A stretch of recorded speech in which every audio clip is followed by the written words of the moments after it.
तर आपले किती फेरेटिनचा ट्रेंड कुठे आहे, वरती चाललाय का तो खाली येतोय फेरेटिनचा ट्रेंड, तर आपल्याला कळेल की ते खाली येत आहे का वरती येत आहे. म्हणजे आपला त्याचं मॅनेजमेंट करेल patient. Serial management of serum ferritin is simple, reliable, indirect measure to iron overload आहे. सिरियल मध्ये करायचं, वर्षात 4 वेळा एकाच लॅब मध्ये करायचं. ते प्रत्येक वेळेस लॅब नाही बदलायची, एकाच लॅब मध्ये करायचं, एकाच डॉक्टरकडे करायचं आणि त्याची सिक्वेल ठेवायची. म्हणजे ते कळतं आपल्याला, कारण प्रत्येक लॅबचे काही त्याचे डायल्युशन्स असतात, 10%, 20%. मग त्या डायल्युशन मुळे त्याचा खूप इम्पॅक्ट वेगळा पडतो. Next slide. Correlation between serum ferritin levels and transfusion burden. म्हणजे तुमचं फेरेटिन किती आहे आणि आयर्न ओव्हरलोड किती आहे ह्या स्लाइड मध्ये दाखवलंय. आता हे थोडी अशा सगळ्या स्लाइड बऱ्याच लोकांना कळत नाही, खूप टेक्निकल गोष्टी असतात.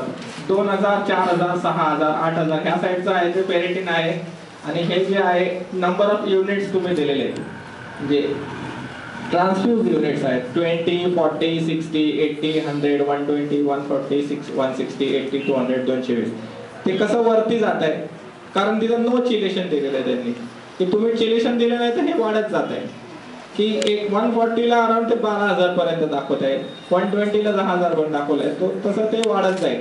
Iron overload is proportional to the transfusion burden. म्हणजे जेवढं तुमचं ट्रान्सफ्युजन जात आहे तेवढं आयर्न ओव्हरलोड तिथं वाढत चाललेला आहे आपला. Next slide.